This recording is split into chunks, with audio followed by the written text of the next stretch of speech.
Halo anak-anak. Sekarang kita belajar IPA ya. Kita belajar IPA masih dengan Bu Yanti ya kan. Tetap semangat ya. Oke, kita akan belajar IPA. IPA di tema 1 pelajaran yang pertama kita akan mempelajari perkembangbiakan tumbuhan secara generatif. Apa ya maksudnya? Jangan bingung. Semua pelajaran IPA itu gampang ya, asal memperhatikan dan kalau tidak tahu itu bertanya ya, sampai paham maka kamu akan bisa pelajaran IPA karena gampang, oke? Mari kita lihat ya.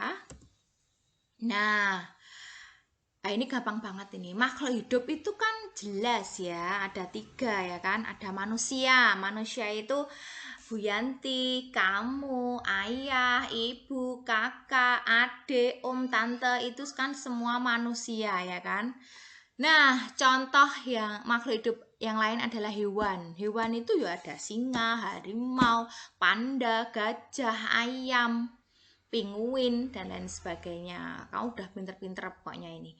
Kemudian makhluk hidup yang ketiga adalah tumbuhan. Tumbuhan ini ya ada pohon mangga, ada bunga mawar, ada bunga anggrek, ada pohon jambu, rumput, lumut, itu semua tumbuhan. Oke, jelas ya, makhluk hidup ada 3. Manusia, hewan, tumbuhan. Siapa yang menciptakan? Ya jelas Tuhan toh ya, masa iya ada yang menciptakan makhluk hidup ya kan? Oke, nah ini benda dikatakan dia, oh ini makhluk hidup, oh ini benda mati. Itu punya ciri-ciri. Nah, ciri-ciri makhluk hidup ini ada banyak ya. Yang pertama itu adalah bernapas atau respirasi. Jadi kalau Bu Yanti bilang respirasi, kamu dong, oh maksudnya respirasi itu bernapas ya. Jadi bernapas itu apa toh?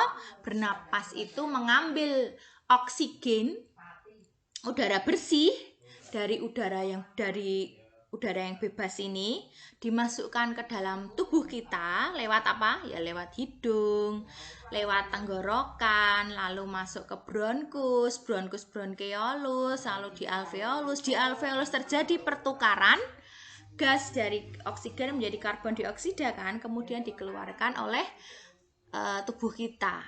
Itu namanya bernapas. Kemudian yang kedua adalah bergerak. Oke, bergerak. Bergerak. Bergerak itu artinya apa? Bergerak itu pindah tempat ya, dari tempat A ke tempat B. Ada pertanyaan, lalu bagaimana dengan tumbuhan? Apakah dia bergerak? Iya, tumbuhan itu bergerak, cuma dia geraknya nggak pindah tempat. Dia bergeraknya ada rangsangan. Contohnya ada rangsangan sinar matahari. Nah, nanti si tumbuhan akan menghadapkan daunnya mengarah ke sinar matahari. Dia mencari sinar matahari. Untuk apa sinar matahari? Tentu saja untuk fotosintesis, ya kan? Nah, selain untuk fotosintesis, sinar matahari itu juga digunakan hewan untuk menghangatkan tubuhnya. Digunakan manusia juga untuk menghangatkan tubuhnya. Pagi-pagi kalau adik bayi itu biasanya dijemur ya, berjemur untuk memperoleh vitamin D. Nah, selain itu sinar matahari ini juga menerangi seluruh lingkungan kita ya kan, menjadi penerang alami. Tuh. Kemudian ciri makhluk hidup yang ketiga adalah berkembang biak. Berkembang biak itu apa? Berkembang biak itu menjadi banyak. Nah, suatu individu kemudian melahirkan atau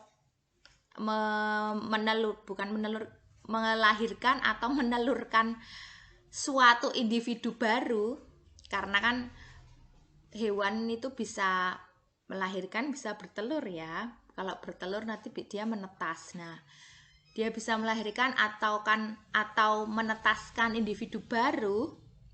Kemudian individu barunya itu nanti bisa beranak pinak lagi, itu namanya berkembang biak ya.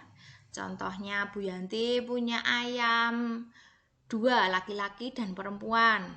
Kemudian 4 bulan kemudian sudah bertelur, telurnya menetas lah, menetas semua, menetas 3 misalnya ya. Kemudian telurnya Bu Yanti tadi awal mulanya kan 2 toh, jadi menetas 3, jadinya kan ada 5, total telurku ada 5, jadi bertambah banyak, itu namanya berkembang biak. Paham ya? Semoga paham lah ya. Terus kemudian ciri berikutnya adalah makan. Nah, semua makhluk hidup itu butuh makan. Kalau nggak makan ya mati ya kan. Karena setelah kita makan itu kita memperoleh energi. Kalau kita nggak makan ya kita lemes, nggak ada energinya ya kan. Dan minum, makan dan minum, nggak hanya makan tok. Kemudian berikutnya adalah tumbuh. Tumbuh itu dari ukuran kecil bertambah ukuran menjadi yang lebih besar lagi, bertambah tinggi, bertambah berat, itu namanya tumbuh ya. Kemudian ciri berikutnya adalah beradaptasi atau menyesuaikan diri dengan lingkungan. Manusia jelas, manusia itu gampang sekali beradaptasi ya kan. Hewan beradaptasi tidak? Iya, hewan itu beradaptasi. Contohnya ya hewan penguin. Nah, penguin itu kan dia tinggal di tempat yang dingin. Oleh karena itu lemaknya tebal sekali. Terus bulu-bulu yang menyelimuti tubuhnya itu tebal. Jadi penguin itu bagaikan memakai mantel ya. Mantelnya alami, mantel bulu dan lemak yang ada di lapisan kulitnya. Itu bisa menghangatkan tubuhnya meskipun dia tinggal di tempat yang dingin gitu. Itu baru contoh hewan penguin. Bagaimana dengan hewan unta? Wah, banyak sekali adaptasi hewan unta, mulai dari mulutnya, punuknya, terus kemudian bantalan yang ada di telapak kakinya, kemudian bulu matanya. Besok kita akan belajar lebih jauh lagi ya tentang adaptasi hewan. Kita lanjutkan ke mengeluarkan zat sisa atau ekskresi. Nah, makhluk hidup itu pasti mengeluarkan zat sisa. Kalau manusia zat sisanya apa? Banyak. Ada keringat. Keringat itu kan kita mengeluarkan zat ya. Zat sisa itu sisa apa? Ya sisa pencernaan, sisa metabolisme dalam tubuh kita. Kita mengeluarkan keringat, kemudian mengeluarkan urin, kemudian kalau kita bernapas ini kita mengeluarkan uap air dan karbon dioksida.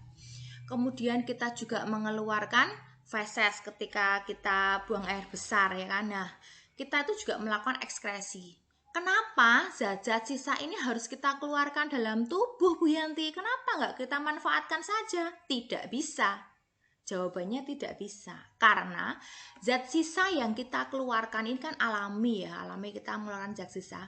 Ini mengandung toksik atau racun yang memang harus dikeluarkan dalam tubuh kita, kalau enggak ya bahaya ya kan. Oke, lanjut ya. Ciri berikutnya adalah peka terhadap rangsang atau iritabilitas. Semua makhluk hidup peka terhadap rangsang, bahkan tumbuhan pun peka. Apalagi jelas manusia, jelas sekali peka terhadap rangsang. Kamu sedang nonton TV, adikmu atau kakakmu jawil, hei gitu kan kamu, nah itu kan kamu sudah mendapat rangsangan. Terus rangsang itu bisa berupa sentuhan, bisa suara ya. Contoh lagi tumbuhan misalnya, tumbuhan putri malu. Nah kalau udah yang pernah tahu ya, tumbuhan putri malu tahu lah ya. Dia itu kan daunnya itu mekar. Nah, ketika kamu sentuh, dia akan mengatupkan daunnya, mingkup. Nah, itu menandakan kalau dia peka terhadap rangsang atau iritabilitas. Rangsang berupa sentuhan, gitu. Kebutuhan makhluk hidup untuk bertahan hidup banyak. Supaya makhluk hidup itu dapat bertahan hidup, dia memerlukan 4 hal ini. 5 hal. Yang pertama jelas makanan, ya dialah butuh makan, makhluk hidup masa nggak butuh makan. Tumbuhan makan nggak? Makan. Makanannya apa? Air, zat hara ya, zat hara itu seperti zat humus, jadi zat-zat yang diperlukan untuk pertumbuhan tumbuhan itu. Kemudian Hewan perlu makan nggak? Perlu, sangat perlu ya kan. Bahkan cacing, hewan kecil pun dia juga butuh makan. Rayap butuh makan nggak? Butuh. Semua makhluk hidup itu butuh makanan. Kemudian air. Nah, semua makhluk hidup butuh air. Tumbuhan juga butuh air, tidak butuh. Ya, sudah Bianti bilang tumbuhan itu butuh makanan berupa zat hara dan air sebagai minumannya. Oke. Kemudian makhluk hidup juga butuh udara. Nah, kalau tumbuhan butuh tidak? Ya butuh lah ya. Untuk apa? Untuk fotosintesis, ya kan? Nah, udara ini juga dibutuhkan oleh manusia. Untuk apa? Ya untuk bernafas. Kalau hewan butuh udara tidak? Jelas, ya kan? Kemudian sinar matahari. Nah, sinar matahari. Tadi sudah Bianti bilang ya, tumbuhan itu butuh sinar matahari untuk fotosintesis. Manusia dan hewan untuk menghangatkan tubuh, untuk memperoleh vitamin D. Bagaimana kalau apalagi fungsi sinar matahari untuk manusia? Sebagai penerang alami, ya kan? Dengan adanya sinar matahari, ini lingkungan sekitar kita kan jadi terang benderang. Tuh. Yes, paham ya. Berikutnya adalah tempat tinggal. Nah, semua makhluk hidup itu butuh tempat tinggal. Manusia butuh, hewan juga butuh tempat tinggal yang nyaman ya, supaya dia bisa tumbuh dan berkembang dengan baik. Bagaimana dengan tumbuhan? Juga iya, mereka butuh tempat tinggal ya. Sekarang manusia sudah berinovasi. Tempat tinggal tumbuhan itu tidak hanya di tanah, tapi dengan sistem hidroponik, ya kan, pakai air loh. Pinter tak manusia itu. Kemudian tempat tinggal tumbuhan itu juga tidak selalu di air, tidak selalu di tanah, tapi bisa juga menumpang nempel ke tumbuhan lain gitu. Contohnya apa? Contohnya adalah anggrek, jenis paku-pakuan seperti tanduk rusa, suplir, begitu kan dia nempel di tumbuhan lain. Oke, lanjut ya. Paham ya? Paham. Cara berkembang biak tumbuhan. Nah, ini kita langsung masuk ke materi ini ya, masuk. Cara berkembang biak tumbuhan ini ada dua. Yang pertama generatif dan yang kedua vegetatif. Bedanya apa? Jelas beda. Kalau generatif itu perkembangbiakan dengan pembuahan. Kalau vegetatif perkembangbiakan tanpa pembuahan. Itu tanpa, Bu Yanti beri tanda kuning dan Bu Yanti kapitalkan tulisannya ya, biar kamu jelas bedanya. Nah, kalau generatif dengan pembuahan, vegetatif tanpa pembuahan. Nah, sekarang kita bahas yang generatif. Alat perkembangbiakan tumbuhan ini namanya bunga. Tak balik, bunga adalah alat perkembangbiakan tumbuhan. Nah, sekarang penyerbukan. Ada istilah-istilah di generatif itu penyerbukan, pembuahan. Ya, kamu harus tahu artinya, ya kan?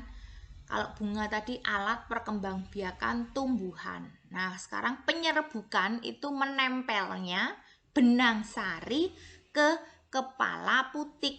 Menempelnya benang sari ke kepala putik. Itu penyerbukan.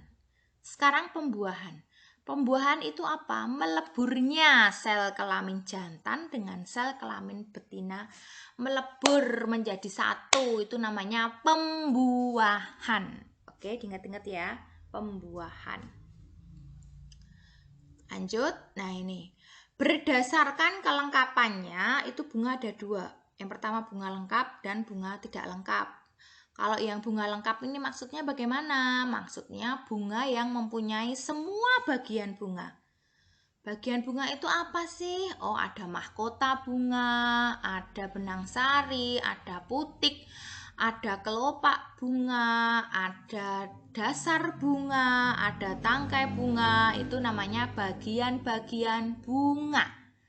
Nah, bunga yang punya bagian-bagian bunga lengkap itu namanya bunga lengkap. Contohnya bunga sepatu. Nah, bunga sepatu ya, perhatikan. Ini tuh ada benang sari, ini putik, kemudian ini ada mahkota bunganya. Di sini ada tangkai bunganya. Kelopaknya nggak kelihatan ya ini ya. Oke, gitu ya. Contoh lain adalah bunga mawar dan bunga melati. Yang kedua adalah bunga tidak lengkap. Apa itu bunga tidak lengkap? Nah ini, bunga yang tidak memiliki salah satu atau lebih bagian bunga. Misalnya dia nggak punya benang sari sama nggak punya putik, punyanya kelopak saja, namanya bunga tidak lengkap. Ada juga bunga yang hanya punya putik dan mahkota, dia nggak punya benang sari, ada namanya bunga tidak lengkap. Oke, nah contoh dari bunga tidak lengkap adalah bunga jagung, bunga pepaya, begitu, bunga sawit. Nah itu bunga yang tidak lengkap.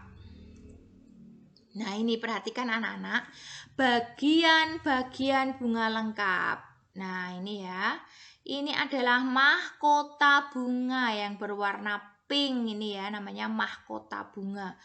Ini biasanya warnanya berwarna-warni, fungsinya untuk menarik serangga supaya datang dan membantu penyerbukan. Ya, serangga itu apa? Ya, bisa kumbang, bisa kupu-kupu, itu namanya serangga. Kemudian yang kedua adalah benang sari. Nih, benang sari ini ada kepala sari dan ada tangkai sari. Di dalam kepala sari ini ada serbuk yang namanya serbuk sari, ya kan? Nah, kemudian ini adalah putik. Segini ini putik, semua bagian putik. Yang paling atas adalah kepala putik. Ini tangkai putik dan ini adalah bakal biji ya. Nanti ketika terjadi penyerbukan, apa tadi penyerbukan? Menempelnya benang sari ke kepala putik. Yang menempel ini serbuknya ya. Serbuk yang ada di dalam kepala sari ini jatuh ke kepala putik, terus kemudian namanya penyerbukan ya kan, menempelnya benang sari ke kepala putik. Terus terjadi pembuahan. Apa tadi pembuahan? Meleburnya sel kelamin jantan dan sel kelamin betina. Oke. Nah, benang sari ini sebagai alat kelamin jantan ya. Kemudian putik sebagai alat kelamin betina. Caranya menghafalkan begini ya. Putik tik tik tik tik tik tik. Nah, kayak tutik. Nah, itu kan nama perempuan ya kan. Kalau putik oh berarti perempuan kan. Tutik nama perempuan ya. Gitu ya caranya menghafalkan. Kalau putik itu alat kelamin perempuan, berarti benang sari ya kebalikannya, ya kan? Alat kelamin jantan. Tuh. Kemudian kita lanjutkan ya. Setelah terjadi pembuahan ini nanti akan terjadi sigot, kemudian embrio dan nanti akan ada terbentuk bakal biji di sini. Nah, nanti kita lihat nanti ya. Nanti akan dijelaskan di slide berikutnya. Oke, berikutnya adalah kelopak bunga. Kelopak ini untuk melindungi bunga ketika masih kuncup. Jadi nanti kalau sudah mekar, si kelopak ini akan terbuka. Kalau bunganya sudah mekar, ya kan? Kalau masih kuncup, nah kelopak bunga ini untuk melindungi bunga supaya aman-aman saja gitu, tidak diserang oleh predator pemakan bunga ya kan. Oke, berikutnya adalah dasar bunga. Dasar bunga ini adalah tempat menempelnya bunga. Tangkai bunga ya sebagai tempat si bunga itu ada ya kan, sebagai tiang atau sebagai, kalau bahasa Jawa, cagak ya, sebagai tiang penyangga si bunga tersebut. Nah ini perkembangbiakan generatif pada tumbuhan. Tadi kan ini ya, nih tumbuhan kan mempunyai bunga ya kan, sebagai alat perkembangbiakan tumbuhan kan namanya bunga. Ada putik, ini adalah alat kelamin betina, sel kelamin betina, kemudian benang sari sel kelamin jantan, kemudian tadi benang sari menempel ke kepala putik, ya kan? Terjadilah penyerbukan. Nah, setelah terjadi penyerbukan, terus terjadi pembuahan. Apa tadi pembuahan? Meleburnya sel kelamin jantan dan sel kelamin betina. Setelah itu, maka terjadilah sigot. Nah, ini sigot berkembang menjadi embrio atau tunas tumbuhan di bakal biji tadi. Kemudian kalau sudah jadi biji yang ditanam tumbuh menjadi tumbuhan baru. Begitulah seterusnya sehingga membentuk circle kehidupan atau lingkaran kehidupan. Begitu ya, jelas ya?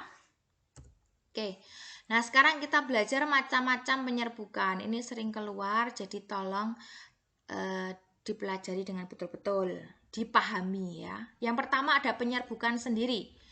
Apa itu? Yaitu serbuk sari jatuh di kepala putik pada bunga yang sama. Bunganya cuma satu. Bunganya cuma satu.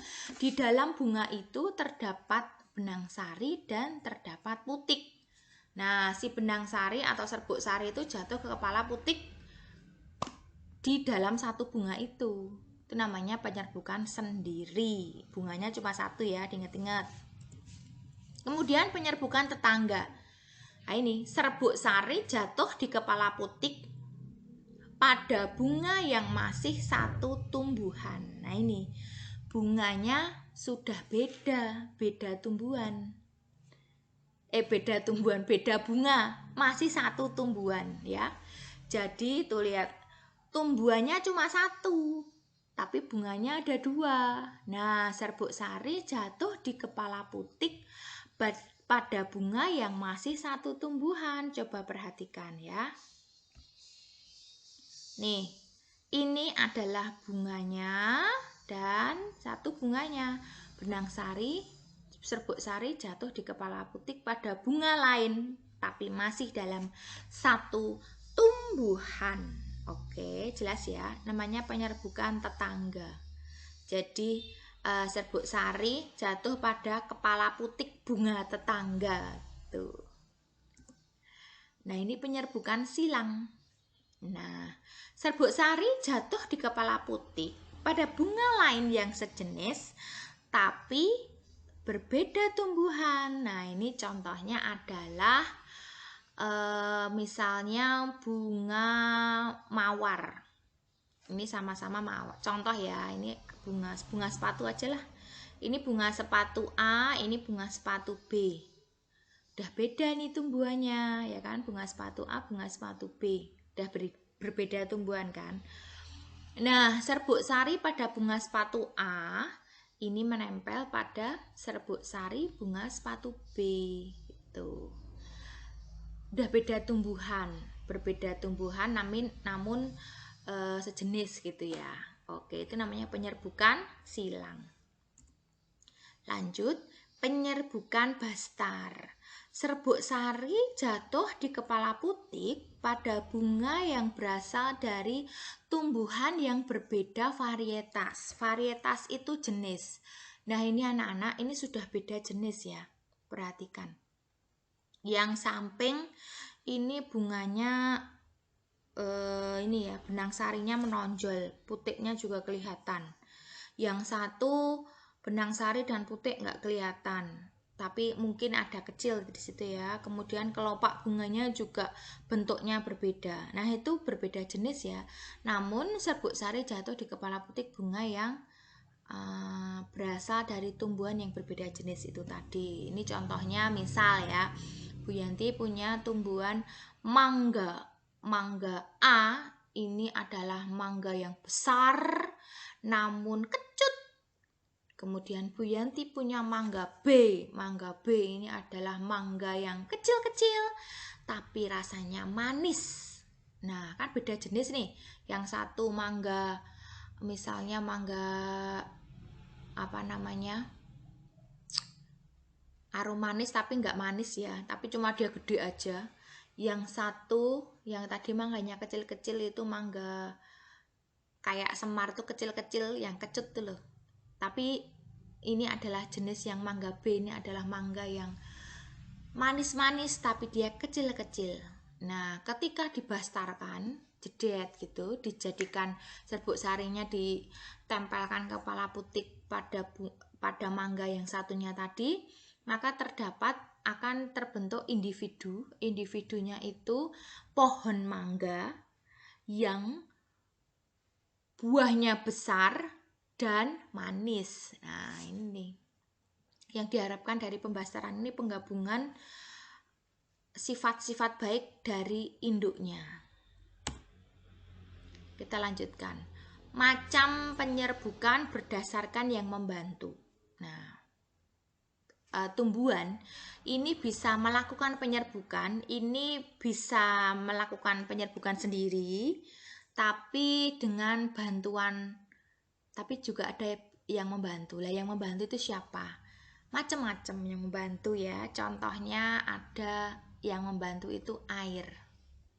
Penyerbukan dengan bantuan air. Ini misalnya dengan hidrogami. Ini misalnya dengan ini ya, apa namanya? Dia tumbuh di dalam air, kemudian karena ada arus air sehingga benang sarinya terguncang, serbuk sari keluar, maka sampailah dia ke putik. Nah, dia dengan bantuan air. Nah, ini namanya hidrogami. Hidro itu air ya artinya. Lanjut. Nah, yang kedua dengan bantuan angin atau anemogami. Nah, contohnya ini jagung, padi, rerumputan, dan gandum. Nah, jagung, padi, gandum itu kan di ladang yang luas ya kan. Nah, di sawah itu. Kemudian bunganya tidak lengkap. Kan tadi sudah ada contohnya kan, jagung itu bunga yang tidak lengkap. Oleh karena itu ada angin nih. Sudah angin ini menerbangkan serbuk sari, dia berterbangan sampai dia jatuh di putik bunga-bunga lain, jadi di ladang tersebut gitu dengan bantuan angin, wush gitu. Jadi angin itu juga berguna ya di ladang jagung, padi, gandum untuk membantu penyerbukan. Namanya anemogami. Nah, ini penyerbukan dengan bantuan hewan. Ini zoidiogami namanya.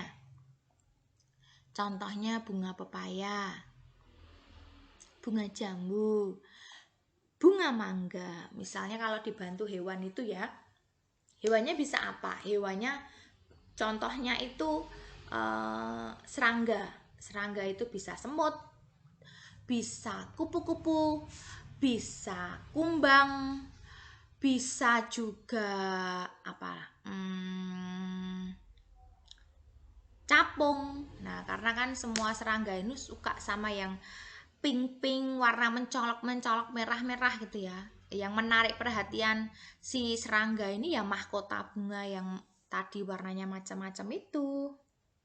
Nah, ini contohnya adalah bunga pepaya, bunga jambu, dan bunga mangga. Nah, sekarang penyerbukan dengan bantuan manusia. Ini disebut antropogami ya. Contohnya tumbuhan vanili. Nah, ini tidak bisa, tumbuhan vanili ini tumbuhan spesial, dia hanya bisa penyerbukannya hanya bisa dibantu manusia. Hewan nggak bisa. Ya karena kenapa hewan nggak bisa? Ya karena kelopaknya kan kurang menarik itu, ya kan? Warnanya juga pucat kayak gitu, ya kan? Serangga juga tidak tertarik untuk mendatanginya. Angin juga kurang kuat. Air mungkin, nah tapi yang paling sangat membantu penyerbukan vanili adalah manusia. Namanya antropogami. Oke.